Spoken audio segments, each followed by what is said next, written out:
A aula de hoje é sobre tuberculose e micobacterioses atípicas, aspectos de imagem. A gente vai começar com tuberculose.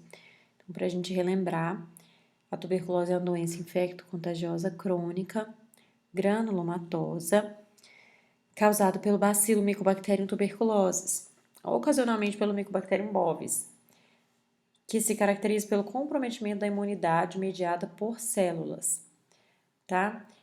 A doença representa um grave problema de saúde pública em nível mundial, principalmente nos países em desenvolvimento. Mais ou menos um terço da população está infectado pelo bacilo tuberculoso. Então vamos lá, gente. A tuberculose ela pode acometer praticamente qualquer órgão do corpo, mas a forma mais frequente, disparadamente, é a pulmonar, tá? A data de aquisição da tuberculose não prediz a aparência radiológica. O que vai ter relação com a aparência radiológica é o estado imunológico do paciente. Nem todos os indivíduos expostos à tuberculose serão infectados, então vão desenvolver doença. A probabilidade, então, de transmissão depende da infecciosidade da fonte de tuberculose, tá? Isso é quantificado, tá? Em cruzes, a gente coloca no escarro o tanto que tem de bacilo. Então, se a fonte tá com grande quantidade de bacilos, do ambiente, por exemplo, em ambiente fechado, a chance de transmissão é muito maior. Da duração da exposição, então, exposição prolongada, a chance de transmissão é maior. E do estado imunológico do indivíduo exposto. Então, vamos entender um pouquinho as fases, né? Então, nem todo mundo que foi exposto vai ser contaminado. Então, vamos aqui para quem foi contaminado, tá? Então, inalação, começa com a inalação do Mycobacterium tuberculosis, desenvolvendo então a tuberculose primária, que é a primo-infecção, o primeiro contato com a doença. 95% das pessoas vão evoluir para a cura. Essa tuberculose primária aqui acontece na infância, a grande maioria, tá? E aí evolui para a cura, geralmente cura espontânea, certo? Não é que usou medicação, não.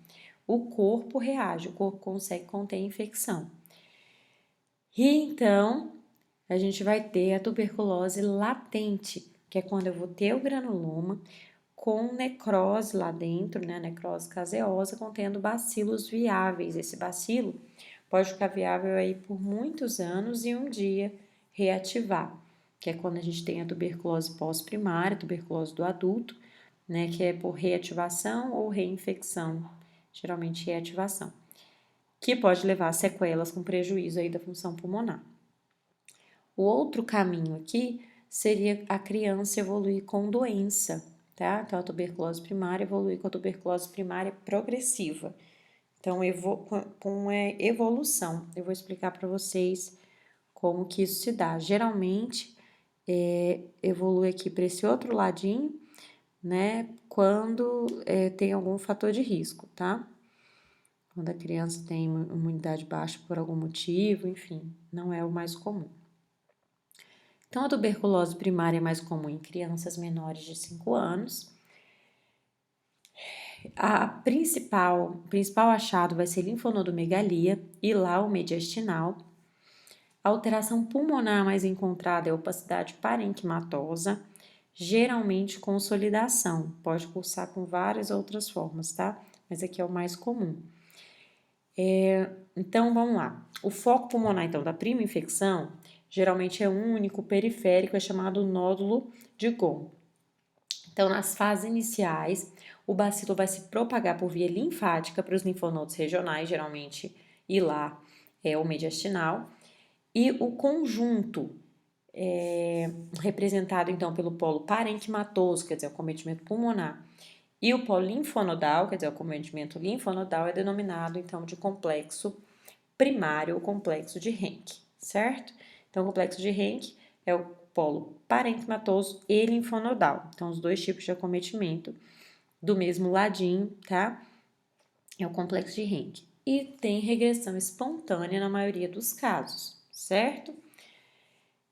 As formas miliares são mais frequentes em pacientes imunossuprimidos e crianças não vacinadas com BCG. Então, como eu falei para vocês, essa é a apresentação mais comum, mas pode se apresentar de várias formas. Então, o mais comum é linfonodomegalia hilar ou mediastinal e consolidação, tá? Opacidades parenquimatosas. Bom, aqui é um esqueminha mostrando, então, o aspecto mais comum, né, das duas apresentações principais na população pediátrica, que vão ser linfonodomegalias hilares e mediastinais, e a consolidação parenquimatosa, geralmente o nódulo de Gon começa periférico ali, tá? Quando a gente tem os dois associados, né, dos dois ladinhos, a soma dos dois polos, então, é o complexo de Henck, certo? Nessa imagem aqui, então, a gente tem linfonodos hilares aumentados e consolidação, que é o complexo primário, o complexo de Henck. Então, os dois polos, tá? Nesse caso aqui, a gente já tem volumosas linfonodomegalias. Por aqui nem dava para afirmar que são só linfonodomegalias, tá? Mas são linfonodos aumentados, mediastinais e hilares à direita. Nesse caso aqui, já não é a apresentação mais típica. Então, a tuberculose primária em criança de 10 anos. Foi uma prima infecção, mas que se manifestou com cavidade, a gente consegue ver aqui, e a gente consegue ver aqui, e nódulos, né? Nódulos, a gente vê nódulos centrolobulares, a gente vê também árvore em brotamento, né? É a apresentação mais comum na tuberculose no adulto, certo? Mas, como eu falei para vocês, tem várias formas possíveis de se manifestar. Isso aqui é o linfonodomegalia mediastinal, paratraqueal aqui, em que a gente vê uma área central aqui desse linfonodo hipodensa com o realce periférico, tá? Isso aqui é necrose caseosa e esse aqui é com meio de contraste, por isso que a gente vê o realce aqui da periferia. Então, aqui é linfonodomegalia mediastinal na tuberculose. Bom, como eu falei para vocês, tem alguns pacientes, a minoria, que vai desenvolver a tuberculose primária progressiva, que é quando ocorre, então, a progressão de um dos polos, né? Linfonodal ou pulmonar. Nesse caso aqui, o esqueminha mostrando quando a gente tem evolução do polo parenquimatoso, né? Que é o que eu chamei de pulmonar. Parenquimatoso quer dizer do parênquima pulmonar, tá? Que pode, então, progredir com escavação, pneumonia lobar, então a consolidação toma uma dimensão maior, né? Então, escavação, consolidação, como a pneumonia lobar, ou miliar, então a disseminação hematogênica, tá? Nesse caso aqui, então, a gente vê cavidade, né? Escavação, 13 anos, tuberculose pulmonar. A gente vê lesão escavada ali no lobo superior. Nesse caso aqui, disseminação hematogênica, a gente vê o padrão miliar, vê micronódulos bilaterais aleatórios, tá? Esse também, padrão miliar, micronódulos bilaterais com distribuição aleatória. E aqui, forma pneumônica da tuberculose, então evoluiu, progrediu o foco, o polo pulmonar, o parenquimatoso, com uma consolidação mais exuberante, certo? Uma pneumonia lobar mesmo. A outra possibilidade é a evolução do polo linfonodal.